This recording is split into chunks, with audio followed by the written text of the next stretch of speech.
तुमच्यापैकी कोणी महिंद्रा गेला? This vlog is going to be crazy because इसमें मैंने काफ़ी ऑडिशंस डाले हुए हैं पेशंट इथं गर्दी नका करू, सगळे बाहेर थांबा. परत परत नाही बोला, तुम्हाला पण सांगतो तुमची बारी आली नाही तर बाहेर थांबा. और इसमें मेरी नई पोस्टिंग OMR शुरू हुई है तो उसके रिलेटेड भी कलेश आपको बताऊंगी। हाँ, माउशी वाली स्टोरी जो लास्ट व्लॉग में बोलने वाली थी वो भी बता दूंगी। नमस्कार मंडली, तो हम एज इंटर्न्स अभी ऑडिशन एंटर कर रहे हैं। तो हमारा एक प्रोटोकॉल होता है कि जैसे ही हम इंटर्न्स एंटर करते हैं तो सभी चेयर करते हैं, लेकिन वो मैंने शूट नहीं किया तो हम डायरेक्ट अभी ऑडिशन में ही आते हैं। I was living that moment you all, what do you expect. तो FS शुरू होने से पहले जो FS हेड है वो एक बार परफॉर्म करके बताते हैं और शुरुआत तो फर्स्ट ईयर के चूज़ों से ही होती है। क्यूट क्यूट बच्चे हाई फैशन ट्रेंड करते हुए मस्त वॉक कर रहे हैं हमारे सामने। कुछ सीरियस होते हैं लेकिन लड़कों के वॉक सीरियस नहीं होते क्योंकि वो तो प्री डिसाइडेड ही होते कि वो लोग तो वॉक करने ही वाले। कितने 10-12 लोग होते हैं तो उनको लेना ही होता है। जो कोई कंपटीशन है वो सब लड़कियां ही करती है यहाँ पे क्योंकि उनका सिलेक्शन काफ़ी टफ होता है। तो इस व्लॉग में मैंने मेजॉरिटी वाइज लड़कों के ही अजीबो गरीब वॉक्स रिकॉर्ड करके रखे हैं, तो एंजॉय।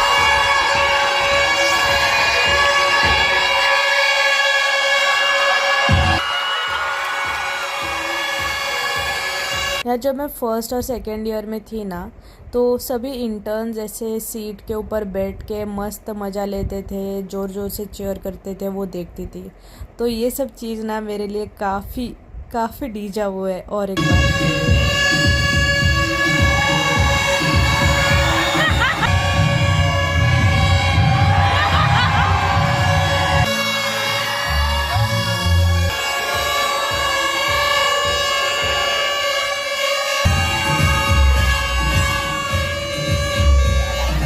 यार, ये भोपू के आवाज़ का मेरे पास कंप्लेन मत करो।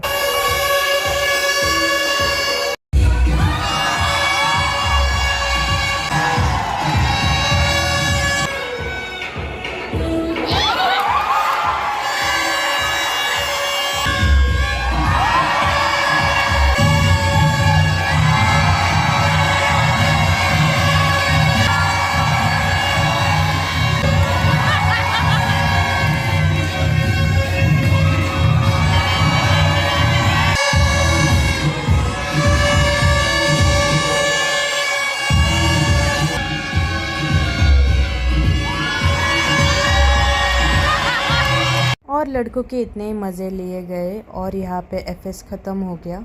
लेट मी शो यू मेरा कपट कैसे आवाज़ करता है। तो लाइफ अपडेट, कपट का आवाज़ नहीं सुनाने वाली हूँ, तो किस्सा क्या हुआ वो बताने वाली हूँ।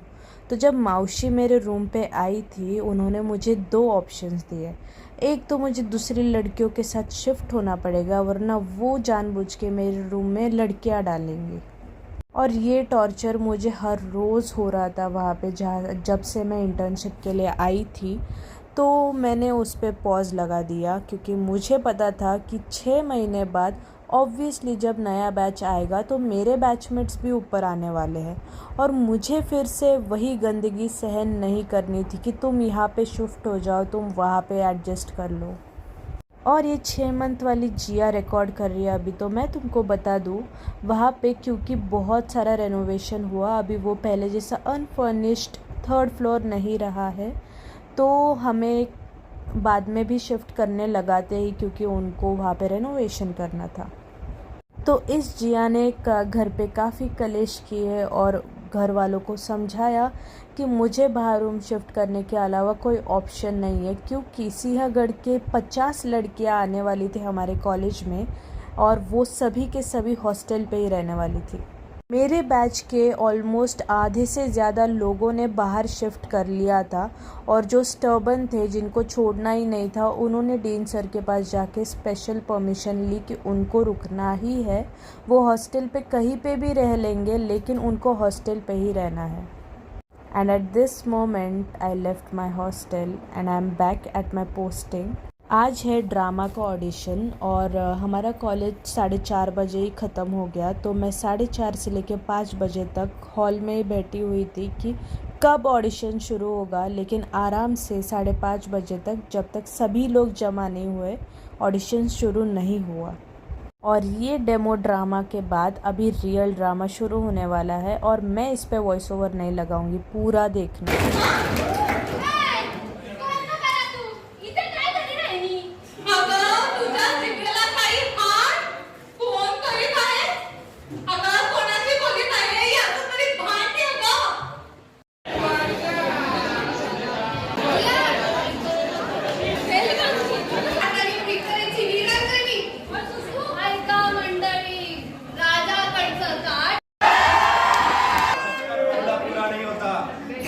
कहानी खत्म नहीं होगी। ये वासेपुर है, यहाँ कभी भी कुछ भी कहीं भी कभी भी हो सकता है। मेरे घर में घुस के मेरे लोगों को मारेगा, मदद कैसे हुई नारामजादों की?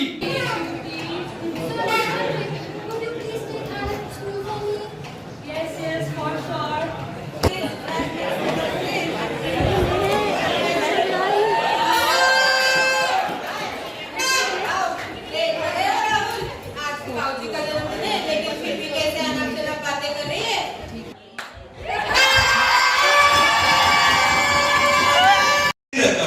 मेरी एक टांग नंदुरबार और एक जलगांव होती है।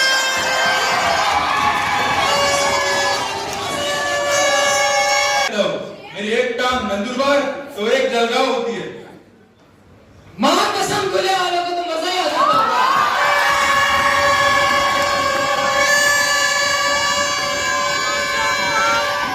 पीछे नहीं है, डांस ब्रेक सच बता दो, कंट्रोल नंबर 15।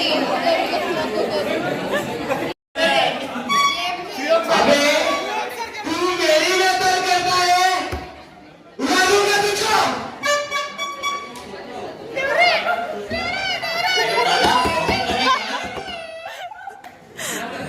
क्या बोला तू? क्लियर बोल, क्लियर बोल। थोड़ी पूछा था कि कृष्ण तुम मुस्लिम हो या हिंदू हो?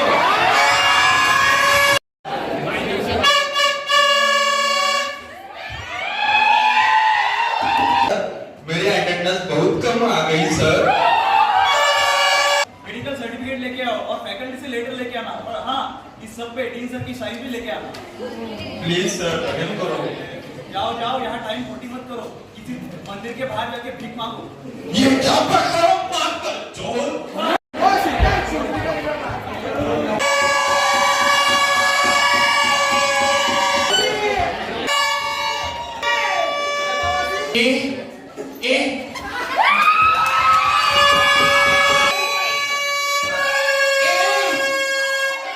तुमच्यापैकी कोणी महिंद्रा गेला?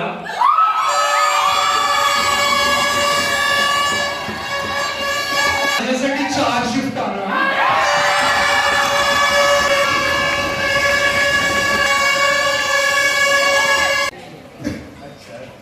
अच्छा है, अच्छा है। औरत का पेट बड़ा है तो क्या बच्चा है? अच्छा है।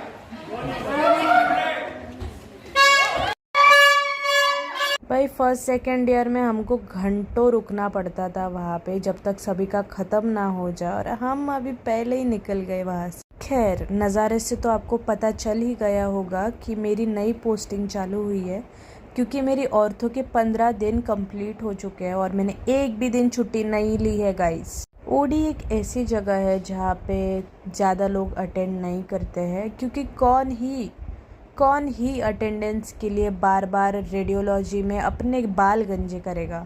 ऑब्वियसली हम 2-3 लड़कियाँ आई है जो इतनी होशियार है यहाँ पे। हमने 3rd ईयर में भी ओडी कंप्लीट किया, फाइनल ईयर में भी ओडी अटेंड किया, और अभी भी हम आरवीजी ही ले रहे हैं या फिर आरवीजी भेज रहे हैं। अगर मैं कभी फ्यूचर में गंजी हो जाऊँ तो आश्चर्य मत होना, क्योंकि ऑब्वियसली मैंने रेगुलर इंटर्नशिप और कॉलेज अटेंड किया है। ओएमआर में स्पेशली रेडियोलॉजी में काफ़ी कलेश होते हैं, क्योंकि यहाँ पे बहुत सारे पेशेंट्स आते हैं, मतलब हर डिपार्टमेंट्स के पेशेंट हमको हैंडल करने होते हैं और करेक्ट आरवीजीज़ भेजने पड़ते हैं। हम थोड़ा सा भी कॉम्प्रोमाइज़ नहीं कर सकते, हम इसलिए हमें कई बार रीटेक्स लेना पड़ता है एक अच्छी आरवीजी लाने के लिए। अब इस वीडियो को एंड तक नाही जरूर आलं. देखें क्योंकि इसमें भी कलेश होगा. नाही हो, जमतंय त्यांना, आम्हाला चांगलं काढून घ्यायचं.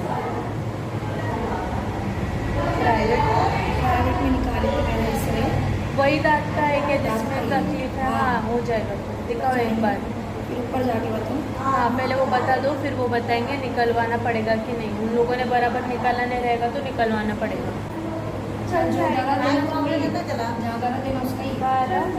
आलेलं आहे एक चांगला, पण आम्ही असं काही पण नाही पाठवू शकत, म्हणून आम्ही थांबलोय. तुम्ही बाहेर थांबून घ्या. नाही आलंय. वो भी हमारे इस टाइम हमने उनसे बात की, वो समझदारी से समझ रहे. नाही रे बाबू.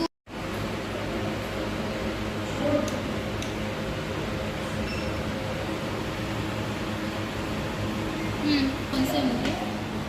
4, 5, 6. हाँ.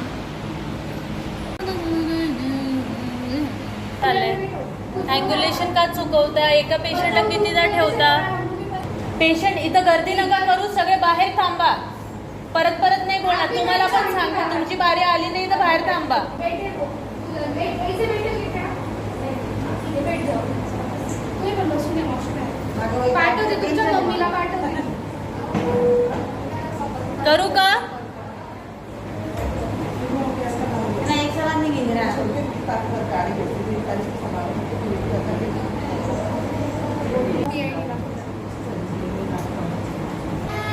नको गाऊ.